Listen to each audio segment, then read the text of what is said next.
ఓం శ్రీ గురుభ్యో నమ. జయ శ్రీమన్నారాయణ. మనకు జన్మకుండిలో ఉన్న 12 భావాలకు సంబంధించి భావంలో ఏ ఒక్క భావాధిపతి ఉంటే ఎటువంటి ఫలితం ఉంటుందో, 12 భావాలకు భావాధిపతుల వల్ల ఎటువంటి ఫలితాలు ఉంటాయి. సో అట్లా 12 భావాలకు సంబంధించి కూడా మనం 12 వీడియోలు చేయడం జరుగుతుంది.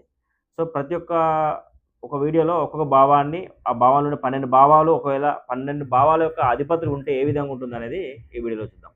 సో మనం మొదటిగా లగ్న భావం తీసుకుందాం.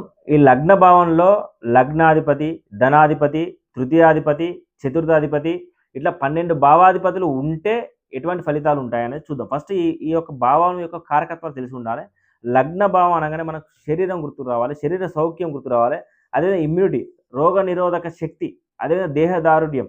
ఈ విధంగా ఈ యొక్క కారకత్వాల మీద మిగతా భావాధిపతుల యొక్క ప్రభావం ఏ విధంగా ఉంటుంది అంటే ఫర్ ఎగ్జాంపుల్ ధనాధిపతి, రెండవ భావాధిపతి ఒకవేళ లగ్నంలో ఉన్నట్టయితే ధన ప్రభావం అంటే ధనంతోని కానీ కుటుంబంతో కానీ ఆ యొక్క శరీరం అనేది ప్రభావితం అవుతూ ఉంటుంది. సో ఈ విధంగా చెప్పుకోవాల్సి ఉంటుంది. సో ఓవరాల్గా ఈ యొక్క థియరీ మీకు అర్థమయ్యేటట్టు మనం రాసుకొని మీకు చెప్పడం జరుగుతుంది.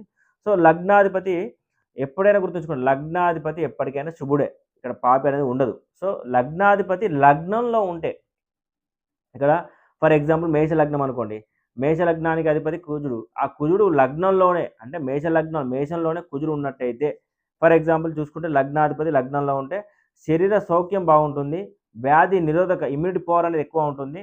సో ఈ విధంగా మనకు శరీరం అనేది కలిసి వస్తుంది అన్నట్టు, అంటే అనుకూలత, శరీర అనుకూలత ఎక్కువగా ఉంటుంది అన్నట్టు.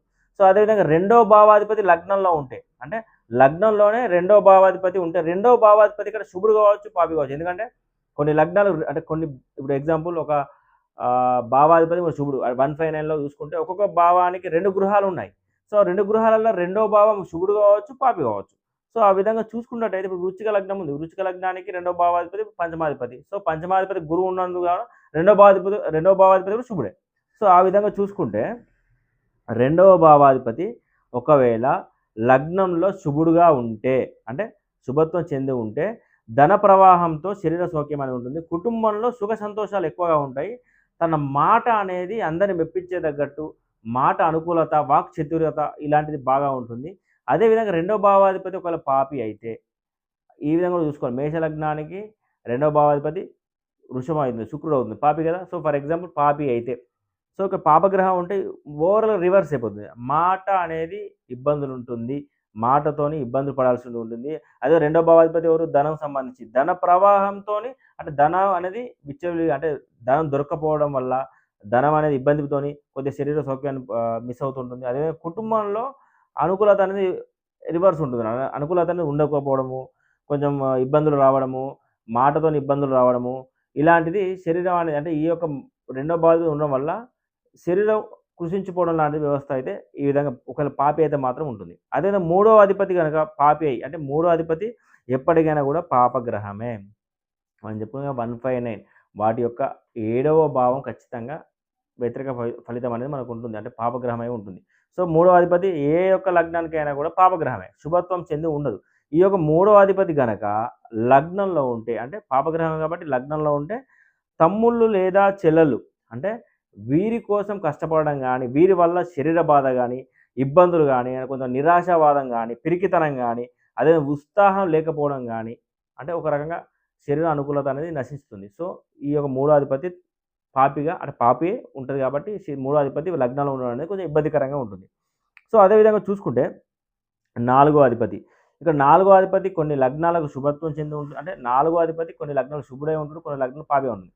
ఒకవేళ శుభుడై ఉంటే ఇక్కడ చూసుకుంటే నాలుగో భావం, అంటే నాలుగో అధిపతి, నాలుగో భావ కారకత్వాలు మీకు తెలిసి ఉండాలి. నాలుగో భావంలో భూమి, గృహము, స్థలాలు, వాహనాలు, అదేవిధంగా పశువులు, మాతృస్థానం, నాలుగో భావం, ఈ వీటి ద్వారా శరీరం అనుకూలత ఉంటుంది, అంటే మంచి పశు సంపద ఉంటుంది, మంచి లగ్జరీస్ ఉంటాయి, ఆ విధంగా కొంచెం శరీరం అనుకూలత ఉంటుంది. అదే తల్లి ప్రేమ బాగుంటుంది.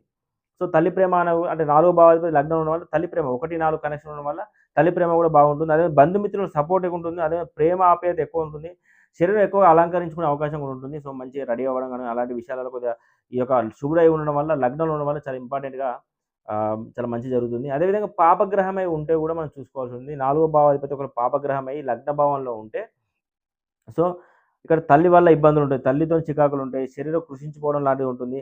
అదేవిధంగా సేవకుల వల్ల అంటే మీ కింద పనిచేసే వర్కర్స్ వల్ల గానీ, సేవకుల వల్ల గానీ, పశువుల వల్ల గానీ, బంధుమిత్రుల వల్ల గానీ, ఏదో రకంగా మీకు పని చెప్పడం గానీ, శరీరం అలసిపోవడం గానీ, ఇట్లా కొంచెం ఇబ్బందులైతే జరిగే అవకాశం ఉంటుంది. అదేవిధంగా పెంపుడు జంతువులు అంటే పెంపుడు జంతువుల వల్ల కూడా ఇబ్బంది పడే అవకాశం ఉంటుంది. నాలుగో భావంలో మనకు పశువుల సంపద, పశువులకు సంబంధించింది, తల్లికి సంబంధించింది, గృహం సంబంధించింది, స్థలాలకు సంబంధించినయి, పొలాలకు సంబంధించి అన్నీ గూడా మనం నాలుగో భావంలో చూస్తాం కాబట్టి వీటి యొక్క కారకత్వాలన్నీ గూడా లగ్న భావంలో పాపగ్రహం ఉండడం వల్ల శరీరం అనేది వీటి యొక్క కారకత్వాలతో కొద్దిగా ఇబ్బంది పడే అవకాశం ఉంటుంది. కష్టపడే అవకాశం ఉంటుంది. ఎక్కువగా కష్టపడి పనిచేసే అవకాశం ఉంటుంది.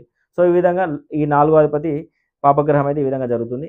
అదేవిధంగా నెక్స్ట్ చూసుకుంటే ఐదో భావాధిపతి చూసుకుందాం. సో, లగ్న భావంలో పంచమాధిపతి ఉండడం వల్ల అంటే పంచమాధిపతి ఎప్పుడు గూడా మనకు శుభుడే కాబట్టి ఇక్కడ పాపే అనేది ఉండదు. సో, ఐదవ భావాధిపతి లగ్నంలో ఉండడం అనేది చాలా మంచి పొజిషన్ అది.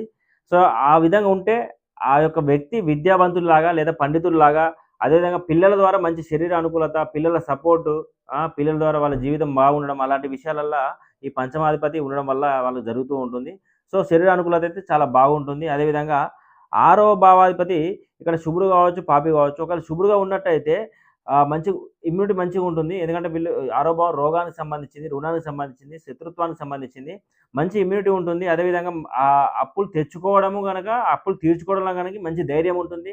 అదేవిధంగా శత్రువులతో పోరాడే తత్వం ఉంటుంది. శత్రువుల మీద విజయం కలిగించే శక్తి కూడా ఉంటుంది వీళ్ళకు. అదేవిధంగా ఒకవేళ పాపి అయితే గనక ఆరో భావాధిపతి పాపి గాని అదే ఆరో భావాధిపతి పాపి అయి లగ్నంలో ఉంటే గనక శరీరం అనేది అసౌకర్యంగా ఉంటుంది. అదేవిధంగా ఎక్కువ రోగాలొచ్చే అవకాశం ఉంటుంది. అదేవిధంగా గాయాలు పడే అవకాశం ఉంటుంది. శత్రువులతోని కూడా ఇబ్బందులు, అదేవిధంగా అప్పులు, రుణాల వల్ల కొంత శరీర బాధ అనేది వీళ్ళకు ఉండడం జరుగుతుంది. సో, ఈ విధంగా పాపగ్రహం లగ్నంలో ఉండడం వల్ల కొద్దిగా ఇబ్బంది అనేది ఉంటుంది. అదేవిధంగా ఏడవ భావాధిపతి మనకి ఎప్పుడైనా కూడా పాపగ్రహం అవుతుంది. మనకు లగ్నానికి సప్తమం కాబట్టి ఖచ్చితంగా పాపగ్రహం ఉంటుంది. ఒకవేళ ఏడవ అధిపతి గనక లగ్నంలో ఉన్నట్టయితే సమయానికి ఆహారము, నిద్ర అనేది లేకపోవడం వల్ల కొంచెం శరీరం కృషించిపోవడం జరుగుతుంది. అదేవిధంగా భార్య, పిల్లల్ని పోషించడంలో కొంత శరీరం అనేది అలసత్వం అయితే ఉంటుంది. శరీర బాధ, శరీరం కూనివ్వడం అలాంటి విషయాలలో కొద్దిగా ఇబ్బంది ఉంటుంది. అదేవిధంగా అష్టమాధిపతి గనక చూసుకుంటైతే అష్టమాధిపతి శుభుడు కావచ్చు, పాపి కావచ్చు గనక శుభుడు గనక ఉన్నట్టయితే మంచి స్త్రీ సౌఖ్యం ఉంటుంది. ప్రమాదాలను కూడా తప్పించుకునే శక్తి, తప్పించుకోవడం గానీ, అలాంటి కాంపిటీషన్‌లో విజయం గానీ, మంచి పేరు ప్రఖ్యాతలు, మంచి గుర్తింపు, పలుకుబడి గానీ, ఎలక్షన్స్‌లో కొంచెం విన్నింగ్ మూమెంట్స్ గానీ, ఇలాంటి కొద్దిగా ఇబ్బంది అంటే ఇలాంటి యొక్క శుభత్వం అనేది ఉంటుంది. అదేవిధంగా పాపత్వం ఉండడం వల్ల ఇవే ఫలితాలు నెగెటివ్‌గా ఉండడం, అష్టమాధిపతికి లగ్నంలో ఉండడం వల్ల ప్రమాదాలు ఉండే అవకాశం ఉంటుంది. ఆకస్మిక ప్రమాదాలు గానీ, నిందలు గానీ, అమ్మాయిల ద్వారా కొన్ని అవమానాలు గానీ, సో, ఓటమి అంటే ఎలక్షన్స్‌లో ఓటమి గానీ, వీటి వల్ల శరీర బాధ అనేది ఎక్కువగా ఉంటుంది. సో, ఈ యొక్క అవమానాల వల్ల, నిందల వల్ల కొంచెం శరీర బాధ అనేది వీళ్ళకు ఎక్కువగా ఉంటుంది.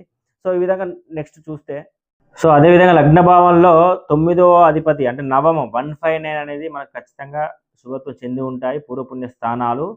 లగ్నంలో నవమాధిపతి ఉండడం వల్ల మంచి లక్ష్మి కటాక్షం ఉంటుంది. అదేవిధంగా మంచి రెస్పెక్ట్ ఉంటుంది. రెస్పెక్ట్‌ఫుల్‌గా ఉండడం ఉంటుంది.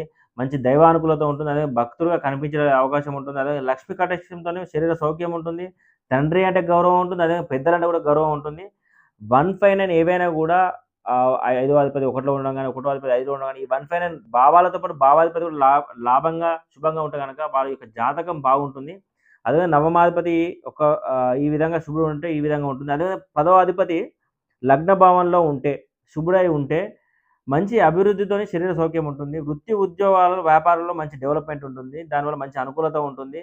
అదేవిధంగా పాపగ్రహమే ఉంటే 10వ అధిపతి పాపగ్రహమే ఉంటే ఇక్కడ వృత్తి, ఉద్యోగ, వ్యాపారంలో కష్టపడడం గానీ, శ్రమ ఎక్కువగా ఉండడం గానీ, గుర్తింపు లేకపోవడం వల్ల గానీ శరీర బాధ ఉంటుంది.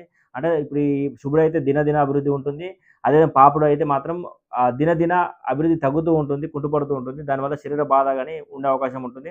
అదేవిధంగా 11వ భావాధిపతి ఇక్కడ మీరు చూసుకున్నట్టయితే 11వ భావాధిపతి ఖచ్చితంగా పాపే ఉంటుంది. పాపగ్రహమే ఉంటుంది. సో, ఇక్కడ పాపగ్రహమై లగ్నంలో ఉంటే శ్రమ వృధా కావడం లాంటిది ఉంటుంది. అంటే మీరు శ్రమ ఎంత కష్టపడ్డా కూడా ఆ వృధా అయ్యే అవకాశం ఉంటుంది. అదే అక్కలు లేదా అన్నల వల్ల కొంచెం శరీర బాధ గానీ, శ్రమ గానీ ఎక్కువగా ఉండే అవకాశం ఉంటుంది. అదేవిధంగా అవినీతితో ఇబ్బంది పడే అవకాశాలుంటాయి. అంటే లాభస్థానం కాబట్టి కొంచెం పాపార్జన అనేది కొంచెం చేయాలని దురాశతో కొద్దిగా వెళ్ళే అవకాశం ఉంటుంది. అదేవిధంగా మీరు ఏది చేసినా కూడా లాభాలు లేకపోవడం లాంటి సమస్యలైతే ఉంటుంది. సో, ఈ విధంగా 11వ భావాధిపతి లగ్నంలో ఉండడం వల్ల ఇబ్బంది ఉంటుంది. సో, అదేవిధంగా 12వ భావాధిపతి శుభుడై ఉంటే మంచి మోక్ష సాధన వల్ల శరీర సౌఖ్యం ఉంటుంది. అదే పరోపకారం వల్ల కూడా మంచి శరీర సౌకర్యం ఉంటుంది. అదేవిధంగా మంచి చేసే ఆలోచన ఎక్కువగా ఉంటుంది. ఖర్చులు సద్వినియోగం అంటే మీ యొక్క ఖర్చులు ఆచితూచిగా ఖర్చు పెట్టే అవకాశం ఉంటుంది. దానివల్ల శరీరం అనుకూలత అనేది ఉంటుంది. అదే 12వ భావాధిపతి ఒకవేళ పాపగ్రహం అయ్యి లగ్నంలో ఉండడం వల్ల చెడు అలవాట్లు గానీ, చెడు సాంగత్యం వల్ల గానీ, శరీర బాధ గానీ, శరీరం కృషించడం గానీ, ఈ విధంగా ఇబ్బంది పడడం ఉంటుంది. అదేవిధంగా 12వ భావాధిపతి అనవసర ఖర్చుల వల్ల గూడా శరీరం కృషించుట. అంటే 12వ భావంలో అనవసర ఖర్చుల గురించి ఉంటుంది గాబట్టి, అనవసర ఖర్చుల వల్ల గూడా శరీరం అనేది అనుకూలత లేకపోవడం ఉంటుంది. అందుకే లగ్నంలో 12వ భావాధిపతి శుభగ్రహమే ఉంటే ఓకే. పాపగ్రహం ఉంటే మాత్రం కొద్దిగా ఇబ్బంది పడాల్సిన అవసరం వస్తుంది. ఈ విధంగా లగ్న భావంలో మనము ఏ భావాధిపతి ఉంటే ఏ విధంగా ఉంటుంది, శుభుడై ఉంటే ఏ విధంగా ఉంటుంది, పాపుడై ఉంటే ఏ విధంగా ఉంటుంది, పాపై ఉంటే ఏ విధంగా ఉంటుందనేది మనం చూడడం జరిగింది. అదేవిధంగా లగ్న భావంతో పాటు మిగతా 12 భావాలకు సంబంధించి కూడా ఈ వీడియో చేయడం జరుగుతుంది. సో, ఈ వీడియో గనుక మీకు నచ్చినట్లయితే లైక్ చేయండి, షేర్ చేయండి, మా ఛానెల్ సబ్స్క్రైబ్ చేయండి. Thank you.